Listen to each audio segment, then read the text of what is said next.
I remember sitting down for lunch once with one of the top people at a regulatory agency that we dealt with on an almost daily basis. The reason that I'd set up the lunch is that we had concerns that our product, Viagra, was facing a more strict interpretation of the regulations than our competitors. Now, the person I was having lunch with was a principal at this agency, very, very nice person. We had a great conversation, and when I brought up my concerns about how the regulations were being interpreted for Viagra, this person made the point that for them, Viagra was a very high-profile file. And in fact, before my time, before I worked on Viagra, 2 people had actually been let go from that regulatory agency for approving a campaign that in hindsight they felt should never have been approved.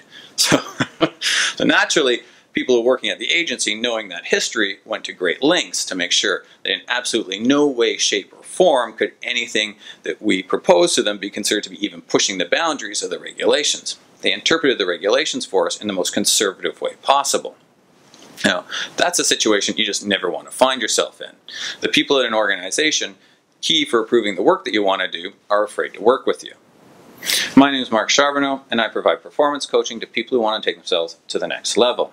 This video is the last in a series of videos that I've done on innovation. First video, first principles, what are the things you really need to be aware of if you want to be innovative? Second video, creating an innovative environment for yourself. Third video, doing the same thing for your team. Fourth video, how do you sell that innovation within your organization? And this video, working with compliance and regulatory bodies.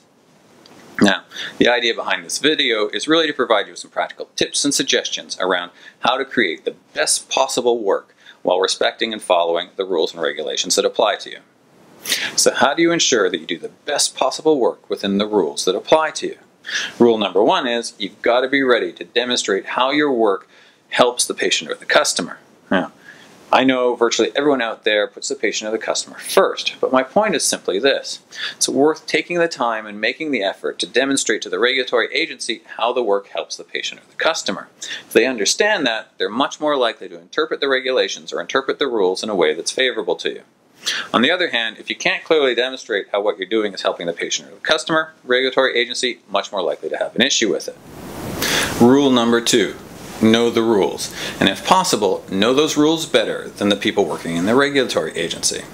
Biggest mistake I see people make here is they hand off knowing those rules to someone in their agency or some internal person responsible for approvals. The reality is all rules are subject to interpretation, and how one person interprets the rules is almost always different from how somebody else interprets them. If you don't understand the foundation of those different interpretations, you don't understand the boundaries of your business environment. You end up wasting a lot of time and effort on work that doesn't get approved, or alternatively, you miss opportunities to do great things because you don't think it's allowed. You'd never play tennis, volleyball, or soccer without understanding where the lines are, and it amazes me that some people don't understand where the lines are in their own business environment. Rule number 3, build good relations with your compliance and regulatory partners. After I had that lunch that I talked about at the beginning of the video, I made a point of inviting people from that regulatory body to our market research sessions. Great experience for them, and we could show that what we were doing was in the best interest of the patient. That was priceless because it helped build trust back into the relationship. As I mentioned earlier, if people understand that what's being done is in the best interest of the patient or the customer, they're much more likely to approve it. Similarly, over the long term, we develop good individual or good personal relationships with the people working at that agency. So if we ever needed a clarification or an interpretation, we had somebody to call. That was invaluable because it saved us a lot of wasted time and effort. In summary, when working with compliance and regulatory bodies, try and take the time to show them how the work helps the patient or the customer. If you can do this, it can really help in the interpretation of the regulations. Similarly, it's really important to understand those regulations.